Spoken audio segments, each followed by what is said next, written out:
Hello and welcome again. So this is the second part of the PDF that I had provided you in the Telegram channel. Okay, जिसका link आपको description में मिल जाएगा. सो इसमें optics से बात करनी है, बट उससे पहले अगर आपको ये मेरी जो वॉइस है उसका वॉल्यूम या फिर स्पीड जो है थोड़ा कम लगता है तो आप इसे 1.5x पे देख सकते हो. नाउ ऑप्टिक्स वाले पार्ट पे चलते हैं. फिजिक्स हम कवर कर रहे थे. E=hc/λ, जहाँ पर E जो है वो एनर्जी ऑफ अ फोटोन है. ठीक है, फोटोन को एज अ लाइट पार्टिकल की तरह आप ट्रीट कर सकते हो.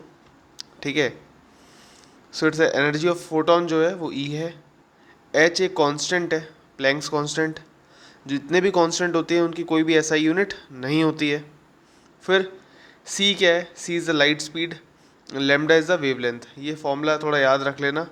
ठीक है, बिकॉज ये पूछा था एक बार, एनर्जी ऑफ फोटोन बढ़ाई जाती है तो वेवलेंथ कम होगी या क्या होगा, इस टाइप से कुछ रिलेशनशिप पूछा गया था. फिर electromagnetic spectrum, E M means electromagnetic. Electromagnetic spectrum की बात करता हूँ. सो वेवलेंथ के अकॉर्डिंग हम बात करते हैं. सो जितने भी अल्ट्रा वायलेट रेडिएशंस होते हैं, वेव्स होती हैं, ठीक है, उनका जो वेवलेंथ होता है वो 400 नैनोमीटर से कम का होता है. It is less than 400 nanometre. By infrared की बात करते हैं वो 700 से ज़्यादा होता है. बट जो विजिबल होता है वो इनके बीच में होता है, 400 से 700 के बीच में. ओके, 1 नैनोमीटर में 10 एंगस्ट्रॉम होते हैं, हमने लास्ट वीडियो में देख लिया था. नाउ ये क्वेश्चन शायद यूपीपीसीएस या फिर आरओ वाले एग्जाम में पूछा गया था. Eye is the most sensitive to which of the following colours, इस टाइप से क्वेश्चन पूछा था. सो हमने बचपन में याद रखा था विबग्योर, ओके, वॉयलेट, ऐसे करके ये 7 कलर्स होते हैं रेनबो वाले. ओके, रेनबो कलर्स जो होते हैं वो हमने याद रखे थे, ये वाले. ठीक है, इसमें जो है ये ग्रीन एंड येलो जो कलर्स होते हैं इसके लिए आई जो होती है हमारी बहुत सेंसिटिव होती है. सो यही पूछा था. इसकी अगर प्रॉपर वेवलेंथ की बात करते हैं so 530 to 570 nanometre. So approximately middle में ही आ रहा है. एंड येलो ग्रीन कलर याद रखना. रेड नहीं है, ऑप्शन में था रेड, रेड नहीं होगा. वॉयलेट भी नहीं होगा, इनमें से कोई सा भी नहीं होगा. Most sensitive green and yellow. वही अगर ईयर्स की बात करते हैं, ईयर्स हमारे मोस्ट सेंसिटिव हैं 1000 गीगाहर्ट्ज तक. ओके, वहीं पर हम बात करते हैं परसिस्टेंस ऑफ हियरिंग जो है वो 1.10 सेकेंड्स है. ठीक है, वही परसिस्टेंट ऑफ विजन जो है हमारा और 1/16 सेकेंड है. ठीक है, ये रट लेना क्योंकि पूछता ज़रूर है. फिर लाइट का nature, wave length, wave nature भी होता है, पार्टिकल नेचर भी होता है. डुअल नेचर ऑफ लाइट इसलिए कहते हैं हम इसे. ठीक है, now light appears to be travel in a straight line. Why? Because wavelength जो होती है वो बहुत कम होती है लाइट की. ठीक है, वेवलेंथ कम होगी. वेवलेंथ देखो ऐसे हाई वेवलेंथ है, ठीक है, कम वेवलेंथ है तो ऐसा लगता है स्ट्रेट लाइन में चल रहा है. ओके, सो लाइट स्पीड क्या है? लाइट की स्पीड है 3 × 10⁸ मीटर पर सेकेंड. वैक्यूम में मैक्सिमम.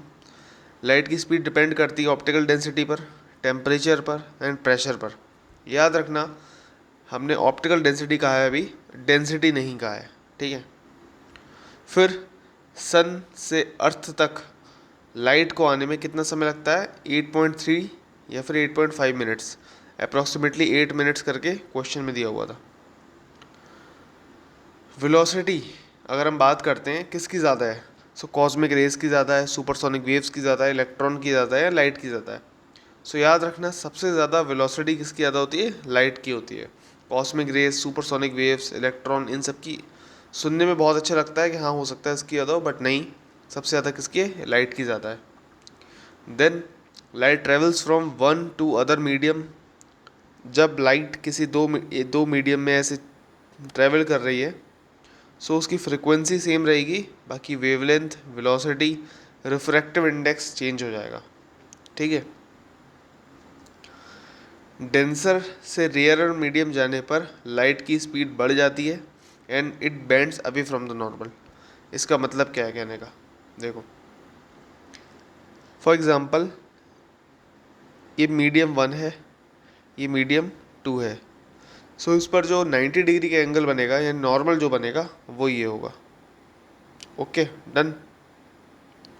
और कोई लाइट अगर इस टाइप से आ रही थी, ठीक है, और वो इस मीडियम सेकंड मीडियम में एंटर करने के बाद इसे इस तरफ आना था बट वो इधर चले गया, it bends away from the normal, ठीक है। सो यानी कि ये डेंसर मीडियम होगा, ये रेयर मीडियम होगा, ठीक है। यानी कि यहाँ पर अगर मान लो ये सॉलिड हो सकता है, ऐसे मान लो, या फिर सॉलिड नहीं, सेमी सॉलिड मान सकते हो, या ऐसे अगर मैं देसी भाषा में कहूँ तो ये मान लो शहद है और ये पानी है। ओके, पानी लेस डेंस है और शहद ज़्यादा डेंस है। इस टाइप से आप एग्जांपल को कंसिडर कर सकते हो। ओके, फिर टोटल इंटरनल रिफ्लेक्शन कहाँ कहाँ देखने को मिल जाएगा? तो आपको मिराज में देखने को मिल जाएगा, ऑप्टिकल फाइबर्स में देखने को मिल जाएगा, एंडोस्कोप में देखने को मिल जाएगा। और इसी की वजह से डायमंड जो होता है वो बहुत अलग शाइन मारता है, लस्ट्रस अपीयर होता है। नाउ टोटल इंटरनल रिफ्लेक्शन क्या होता है उसको समझते हैं। फॉर एग्जांपल, कोई भी ऐसा वायर है, ठीक है, रिफ्लेक्शन तो आप समझते होगे ना।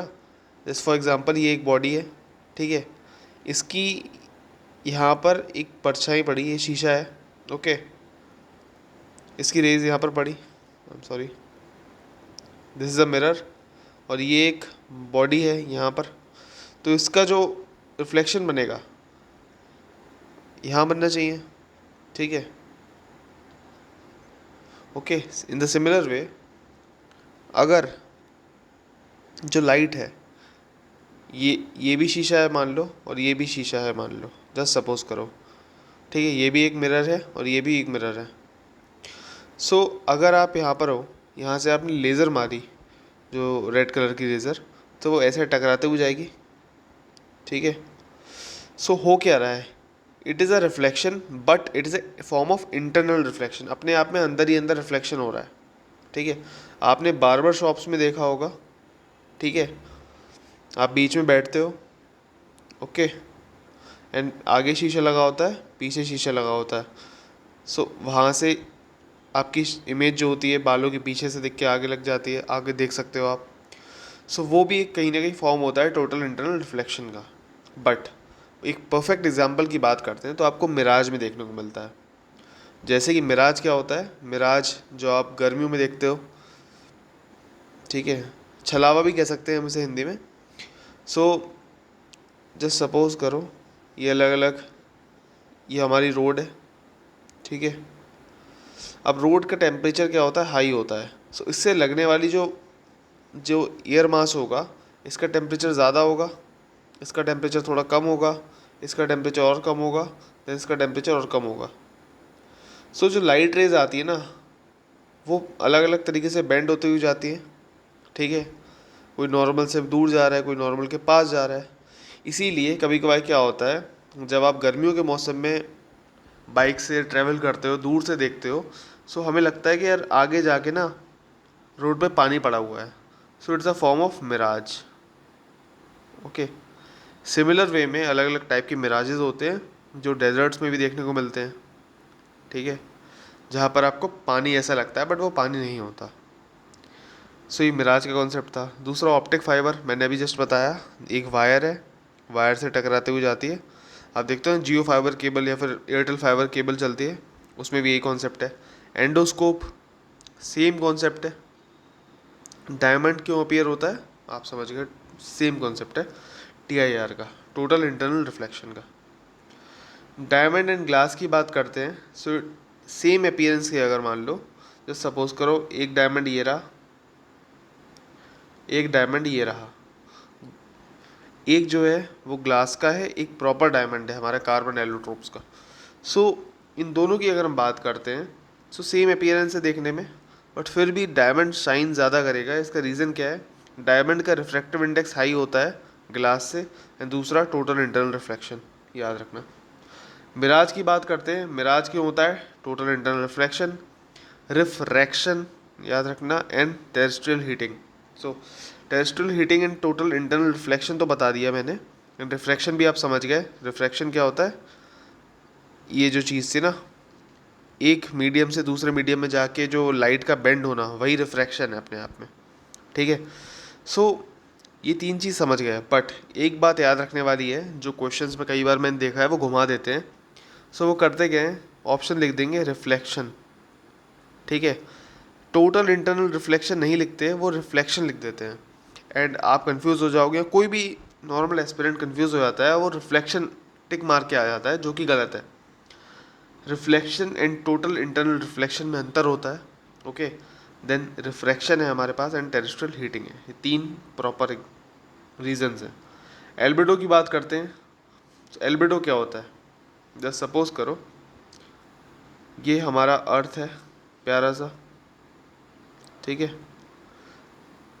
सूरज ने अपनी किरणें फेंकी, ठीक है, सनरेज आई, टकराई, एंड जो सनरेज जो वापस गई, यानी जो रिफ्लेक्ट हो गई वापस से, वही एल्बिडो है। नाउ जस्ट सपोज करो, आंखें बंद करो और खुद इमेजिन करो इस बात को। एक तरफ आपका फॉरेस्ट है, ठीक है, एक तरफ मैं कहता हूँ डेजर्ट है, एक तरफ है आइस, आइस की लेयर है, ठीक है। सो तीन सॉरी सो एक तरफ था हमारे पास फॉरेस्ट, एक तरफ था डेजर्ट, एक तरफ थी आइस। तो सपोज करो तीनों जगह रेस टकराई हैं, ठीक है, सन रेज। नाउ किस में ज़्यादा रिफ्लेक्शन आपको देखने को मिलेगा? पॉज करो वीडियो, अपना अपने दिमाग से सोचो, okay.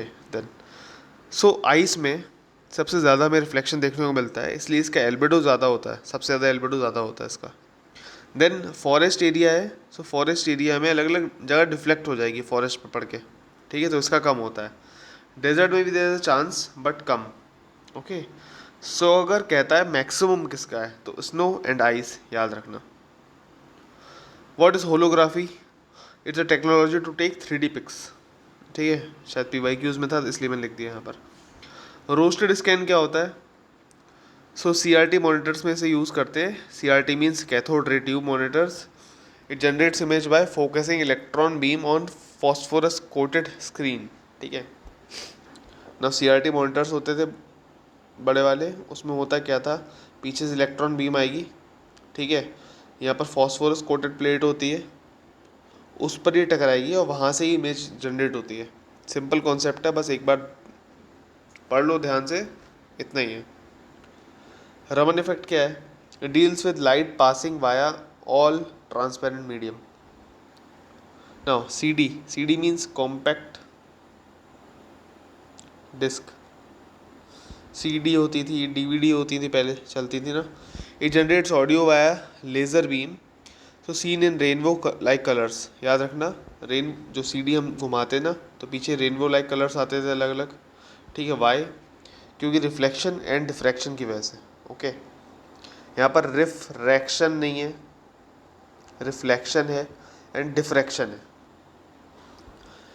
TV signals cannot be received beyond a certain distance because Earth is curved। भाई सिंपल रीज़न है, ठीक है, बियॉन्ड सर्टेन डिस्टेंस हम TV सिग्नल्स नहीं दे सकते क्योंकि अर्थ भी कर्व्ड है। अब light of shorter wavelength is scattered more than longer wavelength, ठीक है, ओके। नाउ इसको मैं समझाता हूँ एक बार। जैसे सपोज करो क्या लिखा था, लाइट ऑफ शॉर्टर वेवलेंथ, जो शॉर्टर वेवलेंथ वाली होगी उसका जो डिफ्लेक्शन होगा वो ज़्यादा होगा, ठीक है। मतलब क्या बोल रहा है, वेवलेंथ जितनी कम होगी या जितनी ज़्यादा होगी उतना कम डिफ्लेक्शन होगा, ओके। यानी lambda is inversely proportional to deflection. But हम जानते हैं लैम्डा जो है वो एनर्जी के साथ जाता है। एनर्जी की बात करते हैं, it is inversely proportional to lambda and it is proportional to deflection. Hence जिस रेज की या फिर जिस लाइट की एनर्जी ज़्यादा होगी वो ज़्यादा डिफ्लेक्ट करेगी, ओके। जिसकी कम वेवलेंथ होगी वो भी ज़्यादा डिफ्लेक्ट करेगी। सिंपल ये कहने का मतलब है। तो इसे इस तरीके से भी आप समझ सकते हो, ठीक है। इसे याद करने का तरीका भाई देखो ऐसा है, जिसके पास 1000 रुपये होंगे वही 1000 रुपये खर्च कर सकता है, जिसके पास 1 रुपये होंगे वो खर्च नहीं कर पाएगा उतने रुपये, सीधी बात।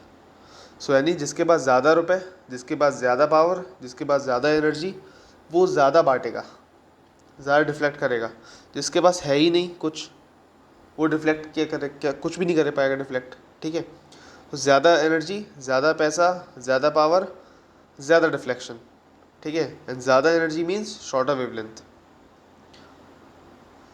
लाइट स्पीड इन वैक्यूम होती है 3/4, 3/4 equal to light speed in water, ठीक है।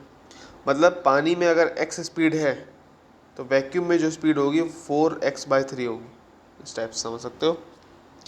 Radio waves are the produced by rapidly oscillating electron currents, okay. Doppler effect क्या होता है? It use to detect over speeding vehicles for shorter radio waves. Now आपने देखा होगा कहीं कहीं आर्मी कैंट्स में या फिर कुछ कुछ जगह पर ऐसे मॉनिटर्स लगा दिए जाते हैं सड़कों पर, वहाँ पर आपकी स्पीड आती है कि 43 kilometre per hour, 53 kilometre per hour. वो जिस कॉन्सेप्ट पे वर्क कर रहा है ना, रेडियो वेव्स को डिटेक्ट करके, उसी को है डॉपलर इफेक्ट कह रहे हैं हम, ठीक है। वही चीज़ है। लाइट की स्पीड वैक्यूम में कितनी है? 3 × 10⁸। वाटर में कितनी है? 2.25 × 10⁸। ग्लास में कितनी है? 2 × 10⁸। याद रखना।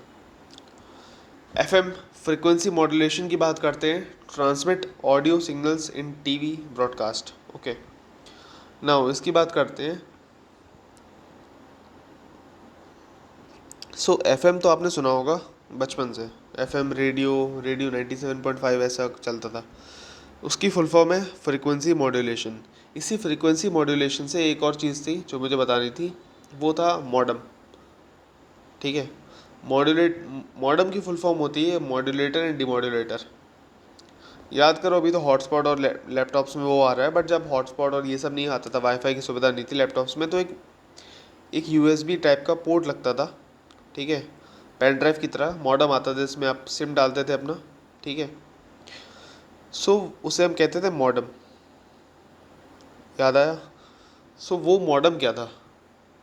उस मॉडम का काम था आपके CPU से या आपके कंप्यूटर से सिग्नल्स को भेजना। वो था मॉड्यूलेटर का काम, MO का। वो सिग्नल्स भेजेगा सैटेलाइट से, सैटेलाइट उस सिग्नल को रिसीव करेंगी, एंड जो भी इंफॉर्मेशन चाहते हो, वो उस इंफॉर्मेशन को रिसीव करने वाला भी जो एंड होगा वो होगा डिमॉड्यूलेटर, ठीक है। मॉड्यूलेटर सिग्नल भेजेगा, डिमॉड्यूलेटर सिग्नल रिसीव करेगा आपके लिए। सो इसी को मिला के हमने क्या बोल दिया? Modem, okay. Now visual receptions occur in retina. Photo receptor cells, rods and cone cells होते हैं आँखों में जो होते हैं, वो हमारी विजन को कलर एंड शेडो देते हैं, ओके। अगर इमेज हमारे रेटिना में बनती है, आपको पता होगा, जो भी हम देखते हैं उसकी जो हम देखते हैं वो सब हमारे कहाँ बनता है? रेटिना पे जाके स्ट्राइक करता है। नाउ उस इमेज की कैरेक्टरिस्टिक्स क्या होती है? याद रखना, it is inverted, it is real and smaller, ठीक है। Colour of star indicates temperature, ठीक है। Diffusion takes place because of scattering by dust particles, ठीक है। डिफ्यूजन जैसे फॉर एग्जांपल कभी कभार आप देखोगे कि खिड़की में से रोशनी आ रही है, बट आप डस्ट पार्टिकल्स भी एंटर होते हुए देखते हो। सो वो क्या है? जैसे सपोज करो डस्ट पार्टिकल है, पीछे से लाइट रेज आ रही थी, ओके। पीछे से लाइट आई, स्ट्राइक करा, एंड लाइट हल्की हल्की स्कैटर हुई, ठीक है। ऐसे ही बहुत सारे डस्ट पार्टिकल से होता है। सो लाइट हमें स्कैटर होते हुए दिखती है। सो उसका जो स्कैटरिंग है वो, उसी को हम डिफ्यूजन कहते हैं। वो क्यों होता है? क्योंकि डस्ट पार्टिकल से टकराने से वजह से होता है। नाउ लाइट कलर वेवलेंथ की वजह से होता है, लाइट का कलर। फिर वहीं हम अलग अलग बात करते हैं, तो सबसे ज़्यादा वेवलेंथ किसकी होती है? सो रेड कलर की सबसे ज़्यादा वेवलेंथ होती है। सबसे कम एनर्जी किसकी होगी? फिर रेड की ही होगी, ठीक है। फिर सबसे कम वेवलेंथ वाला वायलेट है। उसके बाद तो आप जानते हो Indigo, blue, green, yellow, orange, ठीक है, ये सब है। ठीक है। फिर वायलेट से रेड तक जाते जाते आपकी फ्रिक्वेंसी कम होती है, एंड वायलेट से रेड तक जाते जाते आपकी लैम्डा यानी वेवलेंथ जो होती है वो बढ़ता है। ग्लास प्रिज्म की बात करते हैं। सो ग्लास प्रिज्म में जो वायलेट की स्पीड होती है वो मिनिमम होती है, एंड रेड की जो स्पीड होती है वो मैक्सिमम होती है। यानी कि जिसकी स्पीड सबसे कम होगी वो सबसे ज़्यादा डेविएशन करेगा, एंड जिसकी स्पीड सबसे ज़्यादा होगी वो सबसे कम डेविएट करेगा। सपोज करो कि यहाँ पर एक रे है, वो पहले मीडियम से दूसरे मीडियम पे एंटर करने वाली है। ओके, नाउ अगर इसकी स्पीड बहुत हल्की होगी तभी तो ये इसके साथ बेंड होता चले जाएगा, बट अगर इसकी स्पीड बहुत तेज़ होगी, बहुत ज़्यादा होगी, सो ये खड़ाक से ऐसे निकल जाएगा। ठीक है। सो सेम चीज़ है, सेम चीज़ बता रहे हैं कि वायलेट की स्पीड ज़्यादा होती है इसलिए वो सबसे ज़्यादा डेविएट होता है, सबसे कम होती है इसलिए ज़्यादा डेविएट होता है। एंड रेड की स्पीड क्या होती है, सबसे ज़्यादा होती है इसलिए सबसे कम डेविएशन होता है। सन विजिबल होता है सनराइज से पहले एंड सनसेट के बाद। ठीक है, क्यों? क्योंकि रिफ्रैक्शन की वजह से। किसकी वजह से? रिफ्रैक्शन की वजह से। बेसिकली आप कॉन्सेप्ट समझ लो एक बार, गलती नहीं होगी। Reflection, refraction and total internal reflection में रिफ्लेक्शन हो गया, किसी बॉडी से टकराया एंड वापस आ गया। ठीक है, फॉर एग्जांपल आपने लेज़र बीम यहाँ मारी, शीशे में टकराई एंड वापस आ गई। ठीक है, आपने बोला, आपकी आवाज़ सामने वाली दीवार पर टकराई एंड वो वापस आ गई और आवाज़ गूंज गई, वो भी एक तरीके का रिफ्लेक्शन है। बट दो चीज़ें हैं, आमने सामने आईना रख दिया आपने, यहाँ से लेज़र मारी, वो लेज़र यहाँ से टकराई, यहाँ इस पर टकराई, इससे टकरा के वापस पहले वाले मिरर पर टकराई, देन इस पे, देन इस पे। ये अंदर ही अंदर हो रहा है, इसलिए इसे कहते हैं total internal reflection. Okay. Refraction क्या है? Because of different mediums. ठीक है, लाइट क्या होती है? बेंड होते हुए चले जाती है। ओके। सो वो कभी, ये जो ऑब्जेक्ट है यहाँ पर, it was not suppose to be seen by you, but because of reflection, because of refraction उस ऑब्जेक्ट को आप देख पा रहे हो। क्योंकि वो ऑब्जेक्ट कोई हो सकता है, यहाँ पर जो बंदा बैठता वो देखता, बट आपने यहाँ देख लिया। सो ये जो कॉन्सेप्ट है यही लगता है हमारे सनराइज एंड सनसेट की वजह से, जो हम सन को देख पाते हैं उस समय। वहाँ पर स्कैटरिंग वाला नहीं चलता, रिफ्रैक्शन नहीं चलता है, टोटल इंटरनल रिफ्लेक्शन नहीं चल रहा, और रिफ्लेक्शन भी नहीं चलता है। रिफ्रैक्शन याद रखना।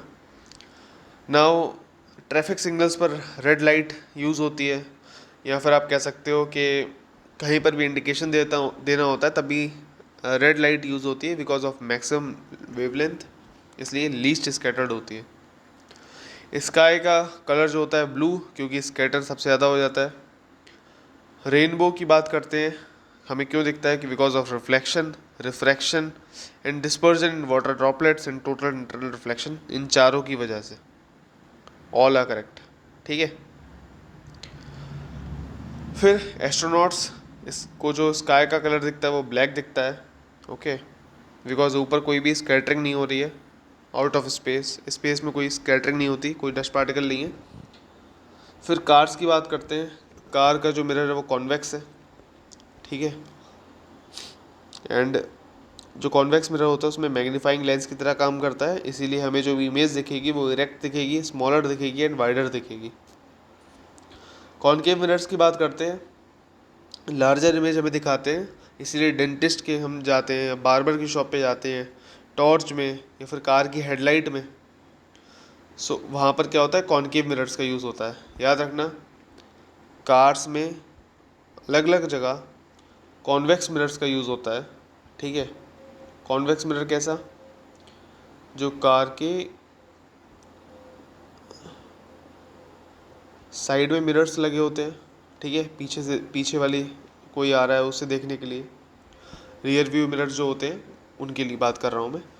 सो वहाँ पर होता है। बट जब हम बात करते हैं कार की हेडलाइट की, तो वहाँ पर होता है कॉनकेव मिरर। ये दोनों क्वेश्चन अलग अलग पूछे गए हैं, तो याद रखना आप। ठीक है ना, एक बात और, कॉनकेव या कॉन्वेक्स मिरर्स की अगर बात हो रही है तो mirrors are not equal to lens. ठीक है, कहीं पर भी लेंस लिखा है तो उससे कंफ्यूज नहीं होना है। बेसिकली यूपीपीसीएस ने इसे कंफ्यूज करने की कोशिश की थी, इसलिए मैंने यहाँ नोट कर लिया था। आइडियल अम्ब्रेला की बात करते हैं। सो आउटर क्या होता है वाइट, इनर क्या होता है ब्लैक, ठीक है। इमेज बाय एस्ट्रोनॉमिकल टेलीस्कोप, ठीक है, वर्चुअल एंड मैग्नीफाइड। एक बार इसे समझा देता हूँ। आउटर अम्ब्रेला, वो अम्ब्रेला की बात कर लेते हैं। जैसे सपोज करो एक अम्ब्रेला है, ठीक है, बहुत बेकार है बट ठीक है ना। वाइट कलर जो होता है वो क्या करता है, कुछ भी चीज़ ऑब्जॉर्व नहीं करता, सब कुछ क्या कर देता है वापस रिफ्लेक्ट कर देता है। वहीं ब्लैक कलर की प्रॉपर्टी होती है, वो सब कुछ एब्जॉर्व कर लेता है, ठीक है। नाउ जैसे सपोज करो आप धूप में हो एंड आपका जो अम्ब्रेला है वो ऊपर से क्या है, ब्लैक कलर का है, ठीक है। क्योंकि वो ऊपर से ब्लैक कलर का था इसलिए वो ज़्यादा हीटअप होगा, उसका टेम्परेचर ज़्यादा बढ़ेगा। सो क्योंकि आप धूप में हो तो आपको वो सही नहीं होगा आपके लिए, क्योंकि टेम्परेचर ऑलरेडी हीटअप हो रहा है और वो उसने आपका काम और बेकार कर दिया। बट अगर आपका जो अम्ब्रेला है वो बाहर से वाइट है, सो टेम्परेचर भी उसका कम लेगा। एंड अगर बारिश हो गई और अंदर से अगर मान लो वो ब्लैक है तो चीज़ों को एब्जॉर्व भी जल्दी कर लेगा, ठीक है। किसी भी सूरत में तो आपको अंदर तक जो गर्मी लगती है ना अम्ब्रेला के नीचे, वो फील नहीं होगी। इसलिए आइडियल अम्ब्रेला ये वाले सिचुएशन याद रखना। और ये शायद आरओ में या किसी एग्ज़ाम में पूछा ज़रूर था। फिर इमेज बाय एस्ट्रोनॉमिकल टेलीस्कोप की बात करते हैं। वर्चुअल एंड मैग्नीफाइड होती है, ठीक है। अगर दो पैरेलल मिरर्स रख दूं मैं, ठीक है, उसके बीच में इनफाइनाइट इमेजेस बन सकती हैं, जैसे कि हम बार्बर शॉप्स में देखते ही देखते हैं। किसी भी मिरर को अगर मैं थीटा डिग्री पर रोटेट कर दूं तो उसका रिफ्लेक्शन जो होगा 2 थीटा हो जाएगा। इसके कहने का मतलब है, फॉर एग्ज़ाम्पल अगर कोई मिरर ये रखा है एंड मैंने यहाँ से लेज़र बीम मारी एंड ये यहाँ पर गई, ठीक है। जस्ट सपोज करो इसने कोई भी एंगल बनाया होगा 90 डिग्री से, वो बात की बात है। बट अगर यही इसको मैं ऐसे रिफ्लेक्ट कर दूं, ओके, ठीक है, सो यहीं पर जो होगा, यहाँ से मैंने रेज मारी, सो ये और आगे चले जाएगी, ठीक है। सो ये अगर मैं थीटा एक्स डिग्री से रिफ्लेक्ट करा है इसे, सो ये जो एंगल निकल के आएगा वो 2x आएगा, ओके। सो ये इतना याद रखना ना। दोपहर के 12 बजे हमारा कोई शेडो नहीं बनती है, ठीक है, और रेनबो भी नहीं बनता है, ओके, क्योंकि सन जो होता है वो ओवरहेड होता है, सन सर के ऊपर होता है ना। एयर बबल्स की बात करते हैं, पानी में बन जाते हैं, सो उसे कॉनकेव की तरफ काम करेगा। यानी कि अगर पानी में ये वाटर है, इसमें अगर कोई एयर बबल बनता है, so it will act as a concave lens, okay. Now just suppose करो इसकी बात करते हैं। एक लेंस आपका ऐसा था, ठीक है, कॉन्वेक्स, और एक था आपका कॉनकेव। इन दोनों को आपने जोड़ दिया, एक साथ मिक्स कर दिया, एंड इन दोनों की जो फोकल लेंथ है ना वो सेम है, ठीक है, ये SAM ही लिखा है, दोनों की फोकल लेंथ सेम है। सो याद रखना, it will act as a plane glass sheet, ठीक है। मतलब अगर आप कोई रे ऐसे मारोगे तो वो ऐसे ही निकल जाएगी, उस पर कोई फ़र्क नहीं पड़ने वाला। Minimum height of a plane mirror to so that you can see full object is half the height of object, ठीक है। मतलब कोई ऑब्जेक्ट है ये, ठीक है, एंड किसी भी मिरर की, प्लेन मिरर की जो हाइट है मिनिमम कितनी होनी चाहिए, वो उसकी आधी होनी चाहिए, ठीक है, अगर आपको वो ऑब्जेक्ट पूरा देखना है तो। Now radius of curvature of a plane mirror is infinite, infinite, ठीक है। फार साइटेडनेस, ठीक है, और नियर साइटेडनेस पे क्वेश्चंस बनते हैं, उसको सीख लो। ये मेरी कंडीशन है, अमन Yadav.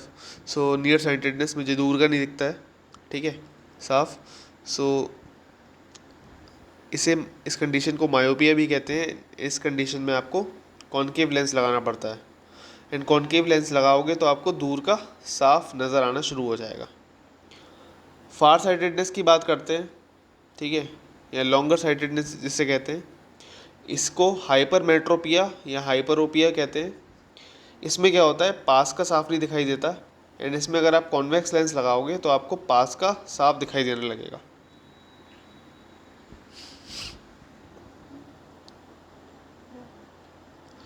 Take time to eye to see clearly from darkness to brightness, ठीक है। होता क्या है, कभी कभी आप क्या करते हो, कभी डार्क रूम में बैठे हो, सो रहे थे, अचानक से आप रोशनी में चले आओ, सो आँखों को वो जो चेंज होता है वो अडेप्ट करने में टाइम लगता है। क्यों? क्योंकि जो आँखों का जो पुतलियों का साइज़ होता है, पुपिल का साइज़ होता है, वो चेंज होता है। Yes. Bleaching and reformation of rhodopsin, rhodopsin होता है आँखों में, उसकी ब्लीचिंग एंड रिफॉर्मेशन होता है। Yes.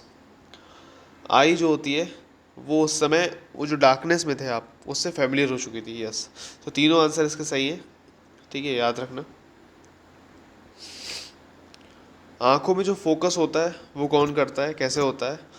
Change in the convexity of lens, lens जो होता है वो अपने आप कॉन्वेक्स मतलब थोड़ा सिकुड़ता है, थोड़ा बड़ा होता है, अपने आप से एडजस्ट करता है। एंड जो मसल्स होती है, ठीक है, जो उस लेंस को आगे से बांधे रखती है, इन दोनों की वजह से आई का फोकस डिटरमाइन होता है। Least distance of distant vision की बात करते हैं तो कितना है, 25 सेंटीमीटर। पावर ऑफ लेंस हम निकालते हैं डायोप्टर में, and dioptre equals to 1 upon focal length, focal length निकालते हैं मीटर में। Power of sunglasses 0 dioptre, ठीक है, 0। ओके। रेटिना ऑफ आई की बात करते हैं, it's a film of a camera, ठीक है, मतलब आँखों की जो रेटिना होती है वहाँ पर आपकी इमेज बनती है, ऐसे ही कैमरा में फिल्म में इमेज बनती है, ठीक है। लॉन्ग साइटेडनेस में इमेज जो बनेगी वो रेटिना, जैसे रेटिना ये है, लॉन्ग साइटेडनेस में ये आँखों के रेटिना के पीछे बनेगी, नियर साइटेडनेस में या रेटिना से पहले बन जाएगी, ठीक है। टीवी के प्राइमरी कलर्स आरजीबी, याद रखना, आरसीबी मत कर देना बस प्लीज़, आरजीबी याद रखना, ठीक है, रेड ब्लू ग्रीन, ठीक है, ये फिजिक्स में होता है। एंड रेड ब्लू ग्रीन की अगर आप मिक्स करते हो तो वाइट कलर बना देता है। वहीं अगर बात करते हैं primary colours in painting, so red blue and yellow, ठीक है। हीट एंड थर्मोडायनेमिक्स चैप्टर आता है, सो एक पॉइंट है, ट्रिपल पॉइंट, वो टेम्परेचर जहाँ पर सॉलिड लिक्विड एंड गैस तीनों स्टेट एक साथ रहती हैं उसे कहते हैं ट्रिपल पॉइंट। इस पॉइंट को हम 0.01 डिग्री सेल्सियस भी कह सकते हैं, 32.018 फ़ारेनहाइट भी कह सकते हैं, या फिर 273.16 केल्विन भी कह सकते हैं। कन्वेक्शन क्या होता है? Heat transfer by motion of matter, ठीक है, लिक्विड्स में पॉसिबल है, सॉलिड में पॉसिबल नहीं है, इन गैसेस में पॉसिबल है, वैक्यूम में भी पॉसिबल नहीं है। सो याद रखना, जैसे आपने कन्वेक्शनल करंट सुना होगा, ठीक है, ओशन ओशन में पढ़ते हैं हम, ठीक है। सिमिलरली सुनामी सॉरी साइक्लोन्स आपने पढ़े होंगे तो कन्वेक्शनली फॉर्म साइक्लोन्स होते हैं, सही है। रेनफॉल में हमने सुना होगा। सो वो है क्या? नाउ जस्ट सपोज करो इस रीजन का टेम्परेचर ज़्यादा था, ठीक है, सो उसका जो एयर मास होगा ना वो हीट अप होगा। एंड आप जानते हो, आप बचपन से जानते हो इस बात को कि जब आप किचन में पानी उबाल रहे थे तो टेम्परेचर जैसे ही आपने बढ़ाया वो स्टीम में बनता है और हल्का होके ऊपर भाप की तरह आने लगता है। सिमिलरली ये जो एयर मास होगा जो इस रीजन के कांटेक्ट में होगा इसका टेम्परेचर बढ़ेगा, सो ये लाइटर होने के लिए ऊपर जाएगा, ठीक है। सो इस ट्रांसफ़र जो हुआ ना, इस बीच में जो लेयर्स थी अलग अलग, जैसे ये वाला तो सरफेस है हमारा, ये हमारा एयर मास है, इसके बीच में अलग अलग लेयर्स होंगी एयर्स की। यहाँ से टेम्परेचर यहाँ हाई होगा, फिर ऐसे हाई होगा, फिर ऐसे हाई होगा, देन ऐसे, देन ऐसे। इस चीज़ को ही हम कन्वेक्शन कह रहे हैं। बट यहीं पर अगर आप चूल्हा जला रहे थे, गैस जला रहे थे, उसमें आप चिमटा डाल दिया या फिर आपने कुछ भी आयरन रॉड डाल दी, उसे आप हीटअप करने लगे, ठीक है। मान लो ये यहाँ फायर जल रही है अलग अलग, ये फायर है, ओके। एंड ये आपने आयरन रॉड डाल रखी है। ओके, सो होगा क्या, यहाँ से हीट अप होना स्टार्ट होगी, देन ऐसे ऐसे होने लगेगी। इसी प्रोसेस को हम कंडक्शन कहेंगे, सॉलिड्स में आ जाएंगे तब, ठीक है। बाकी लिक्विड्स में एंड गैसेस में इसे कहते हैं कन्वेक्शन। नाउ वाटर के रिस्पेक्ट में स्टीम से आपको जल्दी बर्न हो जाते हो, जलते हो, ठीक है। सो 100 डिग्री सेल्सियस पे अगर पानी से आप बर्न हो रहे हो एंड 100 डिग्री सेल्सियस पे अगर आप स्टीम से बर्न हो रहे हो, तो कंपेरेटिवली स्टीम से आप जल्दी जलोगे। इसका रीज़न ये है, स्टीम के पास लेटेंट हीट भी होता है एंड जिसकी वजह से एक्स्ट्रा हीट आपको लगेगी। मेल्टिंग की लेटेंट हीट क्या है, 80 कैलोरीज। वेपराइजेशन की क्या है, 540 कैलोरीज। 0 डिग्री सेल्सियस पे आने की रिक्वायर्ड हीट क्या है, 0 डिग्री सेल्सियस से 100 डिग्री सेल्सियस तक, सो 100 कैलोरीज। सो आइस से लेके स्टीम तक अगर हम बात करते हैं, सो मेल्ट भी होगा, पहले आइस मेल्ट होगी, फिर 0 डिग्री सेल्सियस पे जाएगी, यानी फिर 0 से 100 पे जाएगी एंड 100 के बाद वेपराइजेशन होगा। सो उसका टोटल कैलोरीज कितनी होगी, पहला मेल्टिंग की 80, देन 0 से 100 तक जाने की 100 एंड वेपराइजेशन की 540, टोटल 720 कैलोरीज। नाउ इस सेल्सियस में अगर कुछ टेम्परेचर दे रखा है, उसे फ़ारेनहाइट में निकालना है, तो उसका फॉर्मूला होता है C/5 इक्वल्स टू F-32/9। ये इंपॉर्टेंट है, याद रख लो, क्योंकि कभी कभी पूछ लेता है। जैसे कि एक बार पूछा था कि कौन सा ऐसा टेम्परेचर जहाँ पर सेल्सियस का टेम्परेचर एंड फ़ारेनहाइट टेम्परेचर बराबर होता है, सो एट -40 डिग्री सेल्सियस, ठीक है। ऐसे ही एक बार पूछा था, अगर सेल्सियस में टेम्परेचर जो होता है अभी 160 डिग्री है, फ़ारेनहाइट में कितना होगा। सो ऐसे क्वेश्चन पूछ लेता है, इसलिए ये फॉर्मूला याद रख लेना। हेल्दी बॉडी टेम्परेचर की बात करते हैं, सो 37 डिग्री सेल्सियस होना चाहिए, या फिर 98.6 डिग्री फ़ारेनहाइट होना चाहिए, या फिर 310 डिग्री केल्विन होना चाहिए। ओके, केल्विन की कोई नेगेटिव वैल्यू नहीं होती, ठीक है। 0 केल्विन मतलब -273.15 डिग्री सेल्सियस। इसको हम एब्सोल्यूट ज़ीरो भी कहते हैं, क्योंकि यहाँ पर सारे पार्टिकल्स जो होते हैं वो रुक जाते हैं, मूव करना बंद कर देते हैं।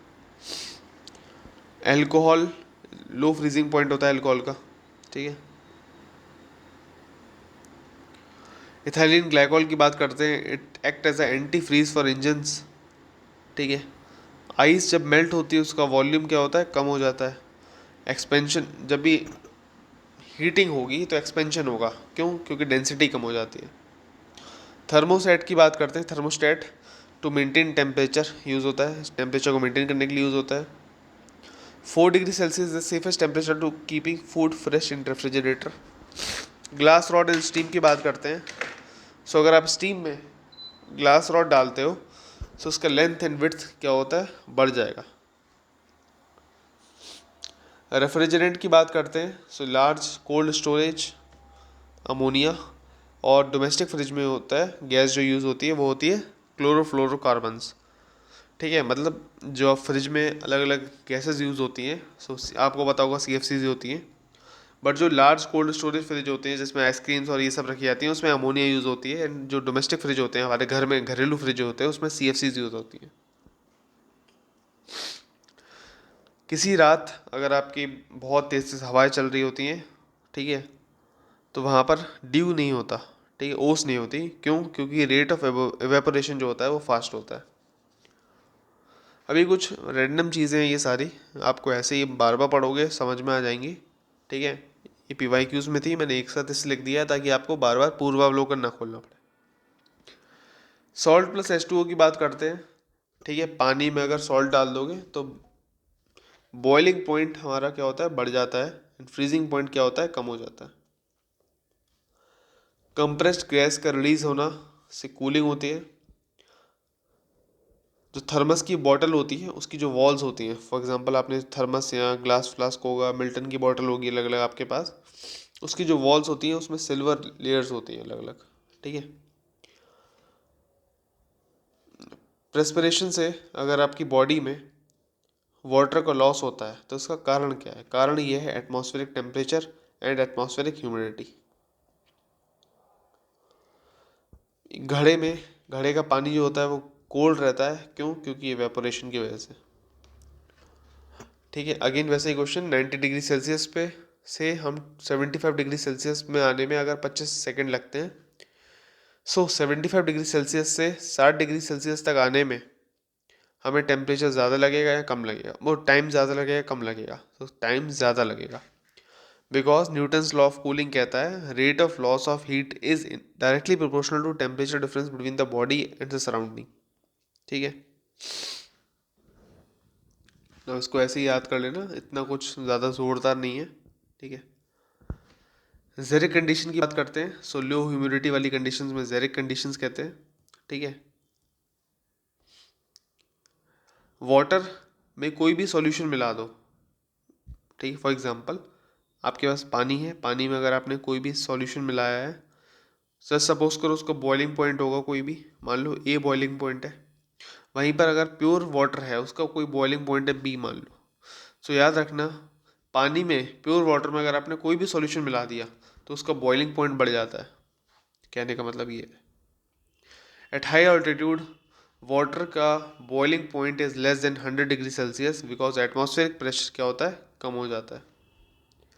प्रेशर कुकर में प्रेशर ज़्यादा होता है, इसलिए बॉइलिंग पॉइंट ऑफ वाटर क्या होता है, ज़्यादा होता है। ठीक है, इसलिए खाना जो होता है जल्दी पक जाता है। जैसे कि अभी बताया था ना मैंने, पानी में नमक डाल दो तो बॉइलिंग पॉइंट बढ़ जाता है। ठीक है, तो सेम कॉन्सेप्ट है। नाउ टेम्परेचर की बात करते हैं। टेम्परेचर किसी भी बॉडी की हम बात करते हैं, टेम्परेचर अगर कम होगा तो एक्सपेंशन क्या होगा, ज़्यादा होगा, एंड टेम्परेचर कम होगा तो वॉल्यूम क्या होगा, ज़्यादा होगा। ठीक है, इसीलिए वॉल्यूम ऑफ आइस ज़्यादा होता है compare to volume of water. For example अगर आपने पानी है, ठीक है, ये आइस क्यूब्स हैं जो आते हैं प्लास्टिक्स के बर्फ़ बनाने के लिए, आपने ऐसा डाल दिए, अब पानी इतना भरा है, बट लेटर जब वो आइस बन जाएगा ना, सॉलिड हो जाएगा, वो आप देखोगे तो आइस क्यूब ऐसे फॉर्म में आ जाता है हल्का बाहर को। इसका रीज़न क्या है, उसका वॉल्यूम बढ़ जाता है क्योंकि टेम्परेचर कम हो गया। Cloudy nights are warmer because reflects back the heat. Okay, in fridge rate of respiration क्या होता है, कम हो जाता है, फूड की लाइफ बढ़ जाती है। ठीक है, वुलन क्लॉथ जो होते हैं वो आपको वार्म रखते हैं because they are made of fibres, and fibres के बीच में क्या होते हैं, अलग अलग जो होगी हवा या एयर जो होती है वो ट्रैप हो जाती है, उसकी वजह से फ्रिक्शन क्रिएट होता है, फ्रिक्शन की वजह से हीट होती है। हाई क्लाउड्स थिन होते हैं, so warms earth surface, and low clouds are thick so cools earth surface. ये यूपीएससी का क्वेश्चन था। ठीक है, मुझे याद इसलिए क्योंकि मेरा गलत हो गया था ना। High clouds are thin so warms earth surface, and low clouds are thick so cools earth surface. Reason क्या है इसको समझ लो एक बार। आपने सिर्रस, क्यूमुलोनिम्बस, अलग अलग टाइप के क्लाउड्स सुने होंगे, समझे होंगे, बट ये क्वेश्चन क्या है, ये क्वेश्चन ये कहना चाह रहा है, सपोज कर दिस इज अर्थ। ठीक है, ये क्लाउड है, लो क्लाउड्स है। ठीक है, क्लाउड अगर लो है, ऊपर से आया और थिक है, हमारे पास क्लाउड्स थिक है मान लो, सो ऊपर से सनरेज आई तो यहाँ से क्या होंगी, रिफ्लेक्ट हो जाएंगी, सो ये अर्थ सरफेस को क्या करनी, कूल करने में हेल्प करेगी। बट अगर हाई क्लाउड्स है तो वो हमेशा थिन होते हैं, ऊपर वाले जो क्लाउड्स होते हैं जो आप देखते हो वो क्या होते हैं, थिन होते हैं बहुत। ठीक है, सो उन क्लाउड्स को एज सच उनका काम क्या होता है, वहाँ से जब शॉर्ट वेव रेडिएशंस आती हैं, शॉर्ट वेव जो सन की रेडिएशंस आती हैं वो उसे आसानी से क्रॉस कर जाती हैं, पार कर जाती हैं, बट जो लॉन्ग वेव टेरेस्ट्रियल रेडिएशंस होते हैं वो यहाँ पर फंस जाते हैं। ओके, इसको ऐसे समझो, एक ही कंडीशन है, एक ही कंडीशन है। ये आपके पास एक क्या है, हाई क्लाउड्स है जो आपके बहुत थिन है, ये सन है, ये भी सन है। सन ने शॉर्ट वेव रेडिएशंस भेजी जो कि इसे आराम से क्रॉस कर गई और अर्थ तक आ गई, बट इसके जवाब में अर्थ क्या करता है, लॉन्ग वेव टेरेस्ट्रियल रेडिएशंस भेजता है, जो कि आपने ज्योग्राफी में पढ़ा होगा। ठीक है, वो यहाँ पर ट्रैप हो जाती है। ठीक है, क्योंकि यहाँ पर ट्रैप हो गई एक तरीके से वो, सो कुछ उसका पार्ट क्या होगा, वापस रिफ्लेक्ट भी होगा, एंड कुछ पार्ट क्या होगा, आगे भी जाएगा। ठीक है, ये जो लॉन्ग वेव और शॉर्ट वेव वाला जो कंडीशंस थी ना, ये मैं एग्जाम में भूल गया था, जिसकी वजह से ये क्वेश्चन मेरा गलत हुआ था, एंड ये इंपॉर्टेंट है। सो आप इसे इस तरीके से समझ सकते हो। एंड इसी की वजह से क्या होगा, जो हाई क्लाउड्स होते हैं वो वार्म करते हैं अर्थ सरफेस को, बाकी लो क्लाउड्स होते हैं वो थिक होने के बावजूद कूल करते हैं सरफेस को। So I hope this is clear. Now velocity of sound in air depends on, अलग अलग है देखो, velocity of sound in air, ठीक है, टेम्परेचर हाई होगा तो वेलोसिटी ज़्यादा होगी। ठीक है, सो हम कह सकते हैं velocity is inverse directly proportional to temperature. Yes, क्या वेलोसिटी जो है वो ह्यूमिडिटी से होती है? यस, ठीक है, क्योंकि आप जानते हो साउंड का जो भी मैटर रहता है उसमें अगर पार्टिकल्स, एयर पार्टिकल ज़्यादा हैं, अलग अलग पार्टिकल ज़्यादा हैं, ह्यूमिडिटी ज़्यादा है, सो ज़्यादा जल्दी उसमें क्या होगा, ट्रांसफ़र होगी एनर्जी। ठीक है, इसलिए ह्यूमिडिटी की वजह से वेलोसिटी ऑफ साउंड बढ़ जाती है। ठीक है, क्या प्रेशर से उसका कोई लेना देना है? सो नहीं। क्या उसका एम्प्लीफिकेशन फ्रिक्वेंसी कोई लेना देना है? नहीं।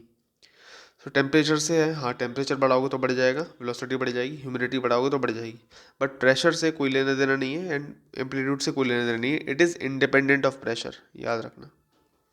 ठीक है, नाउ अगला चैप्टर, वेव मोशन। देखो waves, waves can be mechanical and electromagnetic as well. Mechanical में ट्रांसवर्स वेव होती हैं, लॉन्गिट्यूडनल वेव्स होती हैं। ट्रांसवर्स वेव्स ऐसी होती हैं, क्रेस्ट्रो क्रेस्ट्रो, ठीक है, एंड वही लॉन्गिट्यूडनल में क्या होता है, कॉम्प्रेशन होता है, देन एक्सपेंशन, से रेयर फ्रैक्शन कह सकते हो, एक्सपेंशन कह सकते हो, बट कॉम्प्रेक्शन हो गया, रेयर फ्रैक्शन हो गया, कंप्रेशन हो गया, रेयर फ्रैक्शन हो गया। ठीक है, सो यहाँ पर पास पास है, यहाँ दूर दूर है, यहाँ हम पास पास, यहाँ हम दूर दूर। ठीक है, वहीं इलेक्ट्रोमैग्नेटिक वेव्स की बात करते हैं, वो गामा रेज हो गई, एक्सरे हो गए, यूवी हो गए, विजिबल रेज हो गए, इंफ्रारेड हो गए, शॉर्ट वेव हो गए, radio wave, hertzian waves, microwaves, long wave. ठीक है, एंड इलेक्ट्रोमैग्नेटिक वेव्स का जो एप्लीकेशन है वो है रिमोट सेंसिंग से रिलेटेड। ठीक है, सो बेसिक समझ गए आप। ठीक है, सो कल को अगर पूछता है कोई भी क्या गामा रेज ट्रांसवर्स वेव है, सो आप इसको आराम से मना कर सकते हो कि नहीं, ऐसा नहीं है।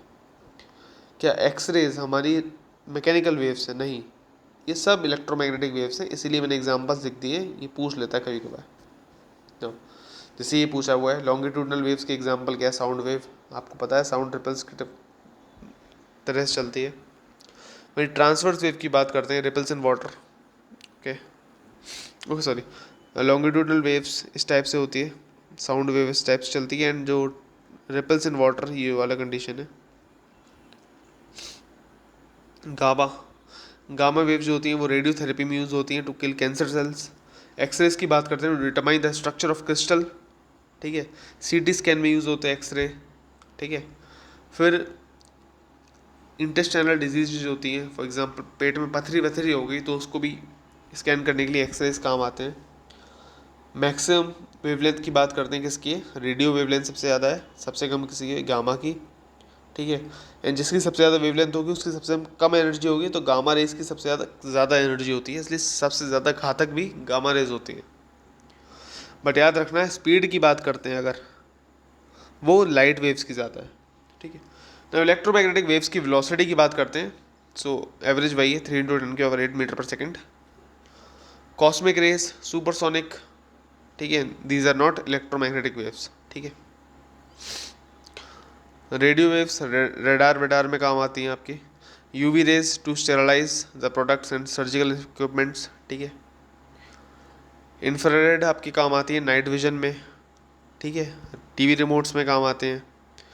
अगर ऑप्शन में इंफ्रारेड है तो इंफ्रारेड लगाना है, अगर ऑप्शन में इंफ्रारेड नहीं है तो रेडियो वेव्स लगा सकते हो। ठीक है, सितार वितार में जो होता है वो stationary and transverse wave use होती हैं, ये आरओ वाले एग्जाम में पूछा था। वहीं एफएम रेडियो की बात करते हैं, इसको एफएम रेडियो को बिल्कुल स्टार्ट करने वाला फर्स्ट बिगिनिंग किसने की थी? एडविन आर्मस्ट्रॉन्ग ने की थी। एफएम को फ्रिक्वेंसी मॉड्यूलेशन कहते हैं, ठीक है। नाउ एम्पलीट्यूड की बात करते हैं, फेज इसमें चेंज नहीं होता है एफएम में। फ्रिक्वेंसी ऑफ एफएम जो होता है वो ज़्यादा होता है एएम से, यानी फ्रिक्वेंसी मॉड्यूलेशन के फ्रिक्वेंसी ज़्यादा होती है एम्पलीट्यूड मॉड्यूलेशन से, ठीक है। एंड एफएम रेडियो कहाँ से कहाँ फ्रिक्वेंसी पे काम करता है? 88 टू 108 मेगाहर्ट्ज़। माइक्रोवेव की बात करते हैं, for telecom and satellite communication use होता है। Electrically charge ions in ionosphere facilitates radio communication, ठीक है। देखो, आपने सुना होगा ट्रोपोस्फीयर होता है, स्ट्रेटोस्फीयर होता है, मेसोस्फीयर होता है, आइनोस्फीयर होता है। आइनोस्फीयर में बहुत सारे आयंस होते हैं जो इलेक्ट्रिकली चार्ज भी होते हैं, ठीक है। वहीं से टकरा के रेडियो वेव्स आते रहती हैं, अलग अलग फ्रिक्वेंसी की वेव्स आती रहती हैं, आपने सुना होगा।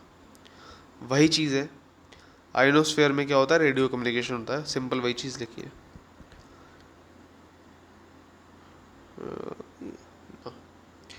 बारिश के समय में क्या होता है? जो पुराने समय में डिसेंटिना चलता था इस टाइप का, ठीक है, जिसको पकड़ के खड़े रहना पड़ता था, कुछ कुछ लोगों को पता होगा।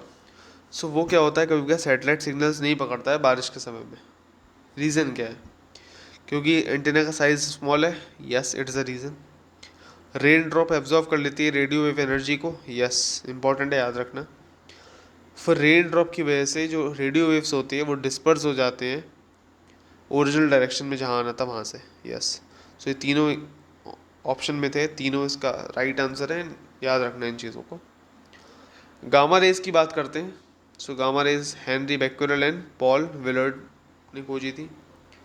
X rays W Roentgen, UV rays J Ritter, infrared Herschel ने, माइक्रो रेज किसने? हर्ट्स ने, लॉन्ग वेव रेडियो रेज किसने? मार्कोनी ने, ठीक है। सो एटलीस्ट आपको इतना बेयर मिनिमम याद रखना पड़ेगा। साउंड, साउंड की जो स्पीड होती है वो जितनी डेंसिटी के हिसाब से चेंज होती है। मैंने कहा अगर आपके एयर पार्टिकल्स में अगर आपकी ह्यूमिडिटी भी है तो साउंड की स्पीड ज़्यादा हो जाएगी, क्योंकि डेंसिटी ज़्यादा हो जाएगी वहाँ पर। सिमिलरली साउंड की स्पीड, अगर एयर का टेम्परेचर 0 डिग्री सेल्सियस है तो कम होगी, एयर का टेम्परेचर बढ़ाओगे साउंड की स्पीड बढ़ जाएगी। हाइड्रोजन में और ज़्यादा होगी, समुद्र के पानी में और ज़्यादा होगी, एल्यूमिनियम में और ज़्यादा होगी, आयरन में और ज़्यादा होगी, सबसे ज़्यादा कहाँ होगी? स्टील में होगी साउंड एनर्जी। साउंड की स्पीड एयर में कितनी होती है? 330 मीटर पर second approximately. And sound speed travels in air, yes, water, yes, solid, yes, but not in vacuum.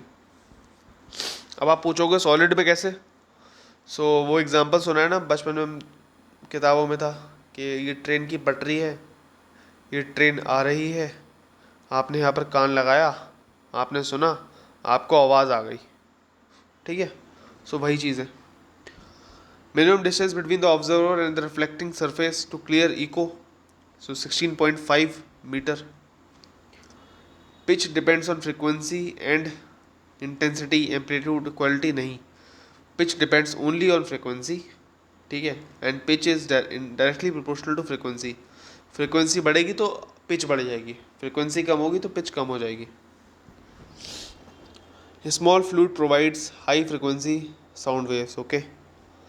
Sound waves की बात करते हैं, गैस, लिक्विड, प्लाज्मा में एज ए लॉन्गिट्यूडनल वेव्स को होती है, एंड सॉलिड में ट्रांसवर्स प्लस लॉन्गिट्यूडनल, ठीक है। अल्ट्रासोनिक की बात करते हैं, क्या ये इंसेक्ट को डिस्ट्रॉय कर सकता है? हाँ, बचपन में वो, बचपन क्या कभी भी देखा है ना, वो अल्ट्रासोनिक वाली डिब्बी आती है एक मच्छर मारने वाली, इस टाइप से चलती है, क्या इसमें आवाज़ निकलेगी, मच्छर मर जाएंगे, इस टाइप से चलता है उनका। अल्ट्रासोनिक साउंड जो होती है उसकी वजह से इंसेक्ट्स डिस्ट्रॉय हो सकते हैं, यस। क्या वो कपड़ों को साफ कर सकती है, डस्ट को रिमूव कर सकती है? Yes, because of vibration obviously. क्या वो डिजीज़ को ट्रीट कर सकते हैं मुझसे? यस। क्या ऑटोमेटिक डोर्स उससे कंट्रोल किए जा सकते हैं? यस। एयरक्राफ्ट या सबमरीन्स को डिटेक्ट कर सकते हैं? यस। समुद्र की क्या डेप्थ है अल्ट्रासोनिक वेव से डिटरमाइन की जा सकती है। यस, आपने सोनार सुना होगा, सोनार, ठीक है। सो सोनार, सोनोग्राफी, वही यूज़ होता है। नाउ किसकी क्या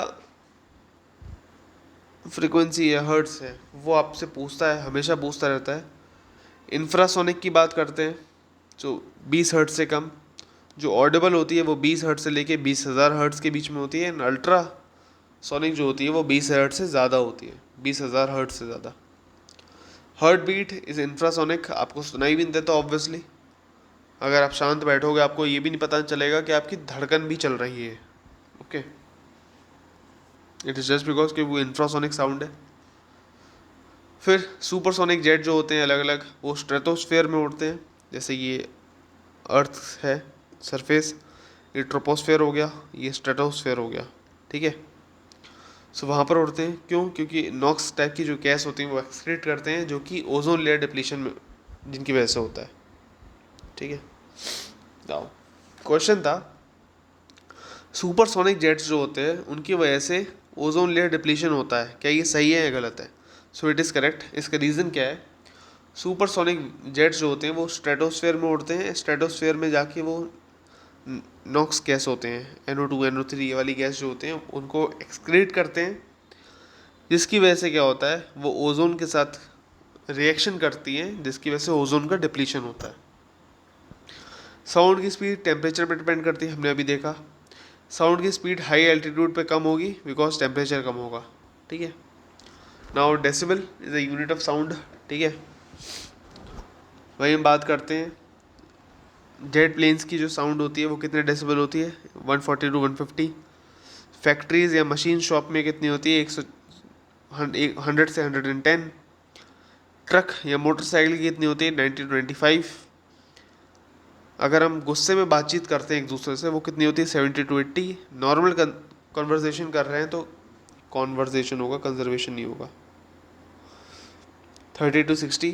अगर हम फुसफुसा के बात करते हैं, विस्परिंग करते हैं, हेलो हेलो हेलो इस टाइप से, then it is 15 to 20। Okay. Safe noise level कितना है? WHO के अनुसार सिटी में 45 डेसिबल। ये थोड़ा एक्स्ट्रा मैंने ज्ञान दिया है, थोड़ा याद रख लेना। वहीं नॉइज़ पॉल्यूशन के रूल्स हैं 2000, उसके हिसाब से अगर हम देखें रेजिडेंशियल एरिया में 50 to 45, 45 to 50, साइलेंट जोन्स में 40 to 50, इंडस्ट्रियल एरिया में 70 to 75 एंड कम्युनिटी एरियाज जो होते हैं अलग अलग, वहाँ पर कितनी है? 55 to 65। नॉइज़ की टॉलरेबल लिमिट कितनी है? 85 to 90 डेसिबल। 80 डेसिबल से ऊपर वो हार्मफुल होती है, ठीक है। नाउ आवाज़ की जो लाउडनेस होती है वो एम्पलीट्यूड पे डिपेंड करती है, एम्पलीट्यूड जो होता है वो इंटेंसिटी पे डिपेंड करता है। साउंड स्पीड हमने देखा एल्यूमिनियम में ज़्यादा होगी ग्लास से, वहीं हम बात करें सबसे ज़्यादा कहाँ होगी? स्टील में ज़्यादा होगी, ठीक है। म्यूजिकल साउंड्स की बात करते हैं तो 3 कैरेक्टरिस्टिक्स होती हैं, लाउडनेस, पिच एंड क्वालिटी। वहीं जो लाउडनेस होती है उसे आप इंटेंसिटी कह सकते हो, पिच को आप श्रिलनेस कह सकते हो, तीखापन, एंड क्वालिटी को आप टिम्बर कह सकते हो। But quality is what enables the differ between two instrumental of same tone, intensity and pitch.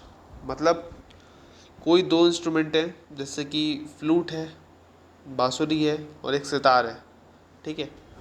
In 2 instrument की अगर सेम सेम टोन है, सेम इंटेंसिटी है एंड सेम पिच है, यानी कि सेम लाउडनेस है एंड सेम पिच है, तो जो क्वालिटी होगी ना, ये टिम्बर जो होगा, वही आपको एक अंतर बताएगा कि हाँ ये दोनों अलग अलग हैं। बेसिक साउंड लिमिट की यूनिट की बात करते हैं तो फोनम्स भी एक साउंड की यूनिट है, याद रखना है। म्यूजिकल स्केल, सो डायटोनिक स्केल होता है, 8 फ्रिक्वेंसीज होती हैं, सारे गामा पादा नीसा, आप जानते थे, वही सब है। म्यूजिकल स्केल में 8 फ्रिक्वेंसीज है। फ्रिक्वेंसीज की बात करते हैं, सा 856 हर्ट्स, नी मीन्स 480 हर्ट्स। देन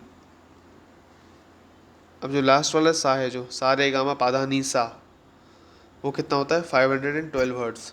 सॉरी 256 से लेके 512, ठीक है। टीवी में बात करते हैं तो पिक्चर सिग्नल्स जो होते हैं वो AM टाइप के होते हैं, एंड ऑडियो सिग्नल्स जो होते हैं FM टाइप के। AM और FM में क्या था वो मैंने अभी आपको बताया था जस्ट ऊपर। एम्पलीट्यूड मॉड्यूलेशंस, ठीक है, जो पिक्चर सिग्नल्स होते हैं वो, एंड फ्रिक्वेंसी मॉड्यूलेशंस जो कि हमारे वॉइस के सिग्नल्स होते हैं ऑडिबल वाले। नाउ हमने आज साउंड तक कर लिया है, अभी इलेक्ट्रिक करंट बचा है, कंडक्टिविटी बचा है, न्यूक्लियर फिजिक्स बचा है, एंड बस ये 3 टॉपिक बचते हैं हमारे, ठीक है। नेक्स्ट वीडियो में ये 3 टॉपिक्स बचेंगे, कवर हो जाएंगे, एंड जल्दी आपके पास वो अप्रैल की फर्स्ट पार्ट भी आ जाएगा अप्रैल की मैगज़ीन का। Thank you.